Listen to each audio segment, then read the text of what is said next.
Welcome to Inside Sim Racing, our continuing coverage of E3 2017. I'm John Sable, and today we are checking out Gran Turismo Sport and the new Thrustmaster T-GT wheel at an event before the Sony press conference that I was able to attend yesterday. So let's jump right into it, and first of all, I want to talk about the new Thrustmaster wheel. So I only had a chance to try it out in the two races that you're going to see here in this video, so a very short amount of time, but I'll give my initial impressions of it. The wheel is smaller than I expected. I expected it to be 30 centimeters in diameter. It looks to be about 28 centimeters. The leather feels nice, and the plastic is good enough quality that it doesn't bother me. I saw some comments about the plastic silver at the bottom, but in my hand, it feels like a nice enough quality that it doesn't bother me at all. The paddle shifters feel like traditional Thrustmaster paddle shifters, so nothing new there. The four metal knobs are really nice. They feel great, and there's plenty of other buttons there on the wheel. All the buttons feel nice, and it's always nice to have more buttons.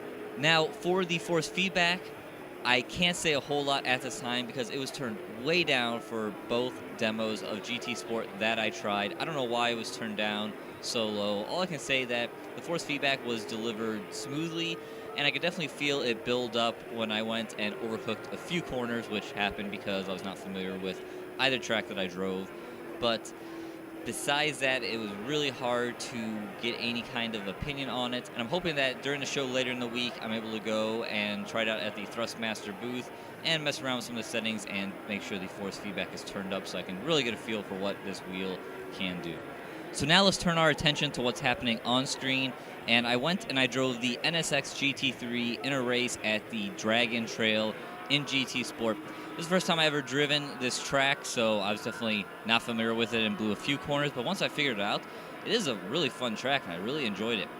Everything in this demo looked amazing. I assume it was running on the PS4 Pro and on a 4K TV, and I could not see any jagged lines, which is a big improvement from what I saw at E3 last year, where even though GT Sport looked nice, it had a lot of jagged edges and just really pulled down the overall look of the game, but couldn't see any of that this year.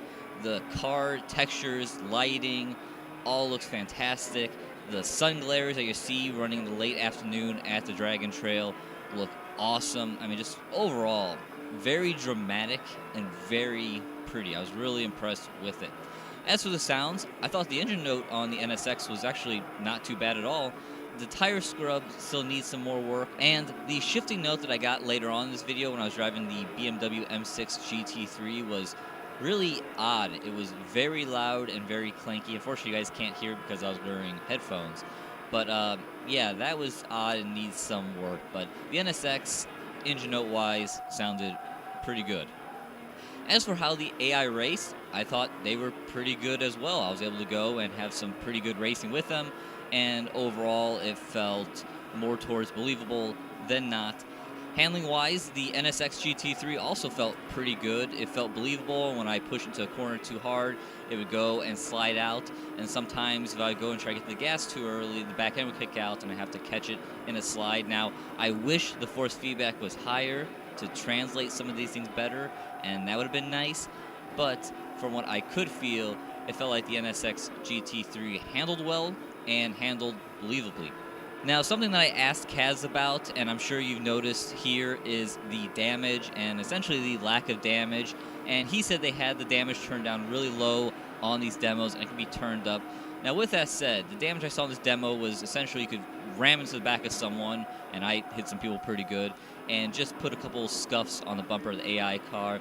So it can be turned up in theory, but I do still have some major reservations about how robust the damage model will be in GT Sport, which just follows in line with all the past GT titles and has always been a complaint that you really can't wreck these cars. And it's something I'm still concerned about, and unfortunately, this demo didn't shine any new light on it for me.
So now let's talk about my experience with GT Sport and the PSVR. I will apologize, I'm not going to show too much footage here because the autofocus on the camera was struggling with all the stuff going on, but I do want to talk about it.